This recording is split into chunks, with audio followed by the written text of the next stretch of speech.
यही अनुरोध आपके चरणों में करते हैं और फेसबुक के द्वारा जुड़े हुए सभी भाई बहन बंधुओं को फिर से जय श्री कृष्ण। आइए हम कथामृत में गोता लगाते हैं, कृष्ण कथा अपनी श्रवण की। आइए अब राम कथा में हम भगवान श्री महादेव भोले बाबा का कथा का श्रवण करें, क्योंकि आज का प्रसंग भगवान शिव से संबंधित है। क्योंकि सती और भगवान शिव के द्वारा कही गई जो कथा है, उस कथा के माध्यम से याज्ञवल्क्य ऋषि और भरद्वाज के बीच में जो संवाद है, बस वह संवाद अब हम प्रारंभ करने जा रहे हैं। आइए उस अमृतमय कथा में हम गोता लगाते हैं।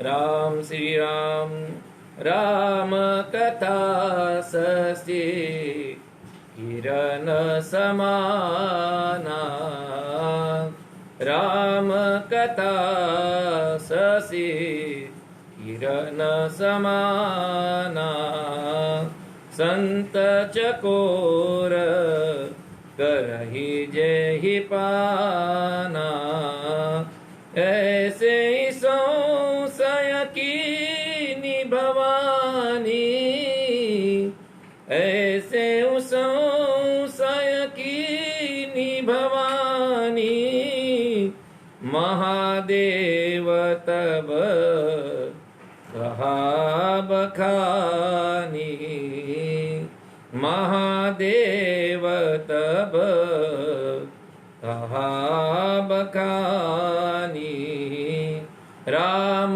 कथा शशि किरण समाना, संत चकोर करहि जेहि पाना। कथा में प्रवेश। यहाँ कथा में बताया है, याज्ञवल्क्य जी को, भरद्वाज जी को याज्ञवल्क्य जी बता रहे हैं कि हे याज्ञवल्क्य, जिस कथा को तुझे मैं बताने के लिए जा रहा, कल तूने मुझसे प्रश्न किया था, एक राम अवधेश कुमारा तिनकर चरित्र विदित संसारा, नारे बिरह दुख लेहु अपारा, भयो रोष रण रावण हुमारा। जिस कथा को भगवान राम प्रभु के चरित्र को जो भोले बाबा श्रवण करते हैं, आइए उस कथा को हम भी बड़े प्रेम के साथ में श्रवण करते हैं। चरित्र को बताते हुए याज्ञवल्क्य जी भरद्वाज इससे कहते हैं कि हे भरद्वाज, राम कथा कैसी है? राम कथा यह चंद्र की किरण के समान है, और चकोर रूपी संत जो है उस किरण के माध्यम से अपने रस को, अमृत को पान कर रहे हैं। उस अमृत में चकोर अपनी पान कर रहे हैं, अपने मन को एक शुद्ध करके संत रूपी चकोर सदा सदा उस अमृत का पान करते हैं। इसलिए राम कथा शशि किरण समाना। ऐसे संशय कीन भवानी, जैसे तुम्हारे मन में संशय आया है कि राम कौन है, जिसे भगवान महादेव जब करते हैं वह राम है या और कोई राम है, जब इस प्रकार मन में शंका करते हैं, चर्चा करते हैं, तो आइए उस संशय को मैं अभी तुम्हारे निकाल देता हूँ। कहो सुमति अनुहारे अब उमा शंभु संवाद, भयो समल जय है तुझे ही, सुनी मुनि मिटहि विषाद। अब मैं अपनी बुद्धि के अनुसार वही उमा और शिव जी का संवाद कहता हूँ। वह जिस समय और जिस हेतु से हुआ उसे है मुने, अब सुनो, तुम्हारा विषाद मिट जाएगा। अब सुनाते हुए कहा, कथा कहाँ से प्रारंभ की? बताया कि एक बार त्रेता जुग माहे, एक बार त्रेता जुग माहे, शंभु गए कुंभज ऋषि पाही, संग सती जग जननी भवानी, संग सती जग जननी भवानी, पूजे ऋषि अखिलेश्वर जानी, पूजे ऋषि अखिलेश्वर जानी। एक बार त्रेता जुग माही, शंभु गए कुंभज ऋषि पाही। राम कथा मुनि बरज बखानी, राम कथा मुनि बर जे बखानी, सुनि महेश परम सुख मानी, सुनि महेश परम सुख मानी। ऋषि पूछी हरि भगति सुहाई, कहि शंभो अधिकारी पाई, कहि शंभो अधिकारी पाई। एक बार त्रेता युग का समय चल रहा था। एक बार त्रेता युग माही, शंभु गए कुंभज ऋषि की पाई। त्रेता युग में भगवान शिव जी अगस्त्य जी के पास, ऋषि के पास में गए। कारण भगवान शिव का मन विखिन्न हो चुका था। खिन्न हो जाने के कारण भगवान का मन कहीं लग नहीं रहा था। तो भगवान ने विचार किया कि अब एक ही साधन है, संतों के बीच में जाना पड़ेगा, तब मेरा मन प्रसन्न होगा। और भगवान वहां से कुंभज ऋषि के अगस्त मुनि के आश्रम पर आए। अगस्त मुनि का आश्रम बड़ा पावन आश्रम था और उस आश्रम पर भगवान भोले बाबा पार्वती मैया के साथ में आए और साथ में भगवान भगवती सती माता को लेकर आए। ये सती कौन है? दक्ष की कन्या जो सती है, ये भगवान भोले बाबा की धर्मपत्नी है। भगवान भोले बाबा अपने अर्धांगिनी को लेकर वहां पर पधारे। ऋषि ने संपूर्ण जगत के ईश्वर जानकर भगवान भोलेनाथ और भगवती सती का पूजन किया, अर्घ्य प्रदान किया, चरण के प्रक्षालन किए, मधुपर का दान किया और चरणों में बैठकर दोनों को प्रणाम किया। और प्रणाम करके भगवान से पूछा। मुनीश्वर अगस्त्य ने राम कथा विस्तार से कही, जिसको महेश्वर ने परम सुख और मानकर सुना था। क्यों? भगवान भोले बाबा जब पास में आए तो गुरु के ने भगवान के चरणों में प्रणाम करके कुंभज ऋषि ने पूछा कि भगवान बताइए, मैं आपकी क्या सेवा कर सकता हूं? तब भगवान ने कहा कि आप सेवा करना चाहते हो तो मेरी सेवा इस प्रकार करो कि मैं आपके पास में भगवान की राम कथा को सुनने के लिए आया हूं, कृपया करके आप मुझे राम कथा सुनाइए। कुंभज ऋषि ने कहा, राम को आपकी अतिरिक्त और कौन जान सकता है भगवान, कृपया करके आप ही मुझे राम कथा सुना दीजिए, क्योंकि राम कथा आप ही कह सकते हैं, आपकी अतिरिक्त और कथा कौन कह सकता है। भगवान ने कहा, कथा मैं कह देता, पर जब मैं भगवान राम का नाम सीधा साधारणतया मैं राम जब करता हूं तो मुझे समाधि लग जाती है, तो उस प्रभु की कथा अगर कहने के लिए बैठ जाऊं तो क्या हो, विचार करो। इसलिए कुंभज, मैं तेरे पास में कथा सुनने के लिए आया हूं, अब तुम मुझे कथा का रसास्वादन करवाओ।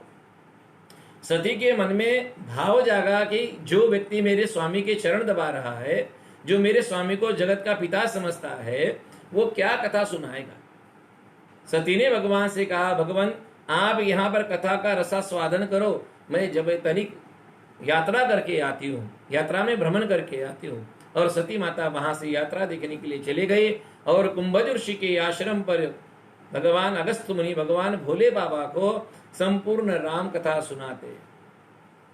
राम कथा इतनी माधुर्य कथा है, उस राम कथा को भगवान के सामने प्रस्तुत किया और राम कथा सुनाई। राम कथा सुनने के पश्चात में मेरे भोले बाबा बड़े प्रसन्न हुए, भगवान सुख माने, सुनी महेश परम सुख मानी, भगवान को परम सुख प्राप्त हो गया। और भगवान फिर ऋषि ने शिवजी के सुंदर हरि भक्ति पूछी और शिवजी ने उनको अधिकारी पाकर रहस्यमय भक्ति का निरूपण किया। अनेक प्रकार की और भी कथाओं के बारे में इसमें भगवान से प्रश्न किए गए। भोले बाबा ने उनके मन के सभी द्विधाओं को निवारण करने का कार्य किया। श्री रघुनाथ जी के गुणों की कथाएं कहते सुनते कुछ दिनों तक शिवजी वहां रहे और फिर मुनि से विदा मांगने की तैयारी शिवजी की चल रही थी। उसी समय में भगवती सती का आगमन हो गया। सती माता आई, फिर से भगवान सती के और भगवान के चरणों का पाद्य प्रक्षालन किया मुनि ने। और तब अवसर देखकर भगवान क्या बताते, देखिए आए थे तब क्या बताया, जगत जननी भवानी आया, तब जगत की माता बताई थी। और अब जब सती भगवान के साथ में विदा मांगकर जा रही तो क्या कहा, मुनि सन विदा मांगी त्रिपुरारी, चले भवन संग दक्ष कुमारी।